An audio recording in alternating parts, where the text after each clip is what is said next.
Hi there. We have a thought for the day, and this one comes from Alan Watts. The book. What is it a book about? It's a book on the taboo against knowing who you are. And I love his work. So we're starting right on page 1, and this is called Inside Information.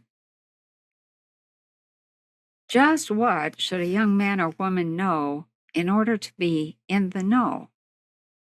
Is there, in other words, some inside information, some special taboo, some real lowdown on life and existence that most parents and teachers either don't know or won't tell? In Japan, it was once customary to give young people about to be married a pillow book. This was a small volume of woodblock prints, often colored, showing all the details of sexual intercourse. It wasn't just that, as the Chinese say, one picture is worth 1,000 or 10,000 words. It was also that it spared parents the embarrassment of explaining these intimate matters face to face.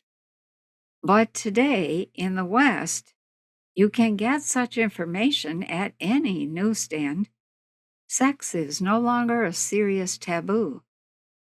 Teenagers sometimes know more about it than the adults. But if sex is no longer the big taboo, what is? For there is always something taboo, something repressed, unadmitted, or just like quickly glimpsed out of the corner of one's eye because a direct look at it would be too unsettling. Taboos lie within taboos, like the skins of an onion. So what, then, would be the book which fathers might slip to their sons and mothers to their daughters without ever admitting it openly? In some circles, there's a strong taboo on religion, even in circles where people go to church or read the Bible. Here, religion is one's own private business. It is bad form or uncool to talk or argue about it, and very bad indeed to make a big show of piety. Yet, when you get in on the inside of almost any standard brand religion, you wonder what on earth the hush was about.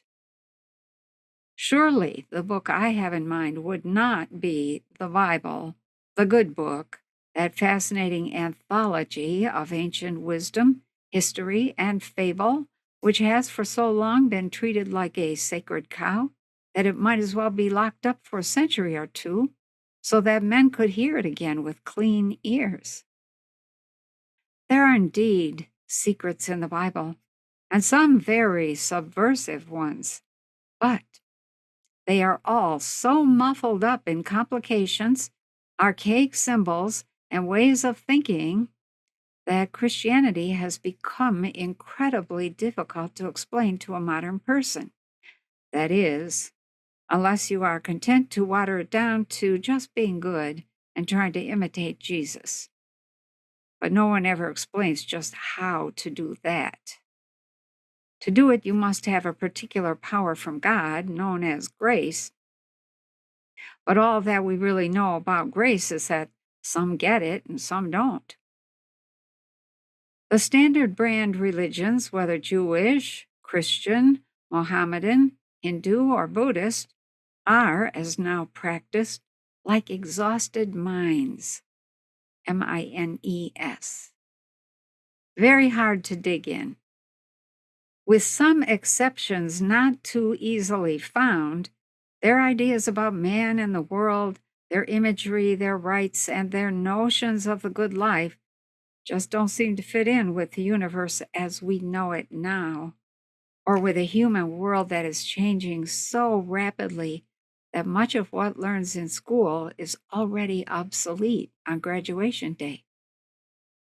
The book I am thinking about, therefore, would not be about religion, at least not in the usual sense, but it would have to discuss many things with which religions have been concerned: the universe and man's place in it, the mysterious center of experience, which we call I myself, the problems of life and love, pain and death, and the whole question of whether existence has meaning in any sense of the word. For there is a growing apprehension that existence is a rat race and a trap.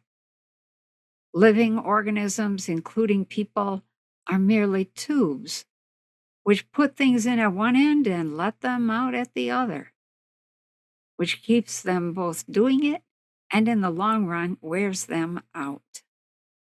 So, to keep the farce going, the tubes find ways of making new tubes, which also put things in at one end and let them out at the other. At the input end, they even develop ganglia of nerves called brains, with eyes and ears so that they can more easily scrounge around for things to swallow. As and when they get enough to eat, they use up their surplus energy by wiggling in complicated patterns, making all sorts of noises by blowing air in and out of the input hole and gathering together in groups to fight with other groups. In time, the tubes grow such an abundance of attached appliances that they are hardly recognizable as mere tubes. And they manage to do this in a staggering variety of forms. There's a vague rule not to eat tubes of your own form, but in general, there is serious competition as to who is going to be the top type of tube.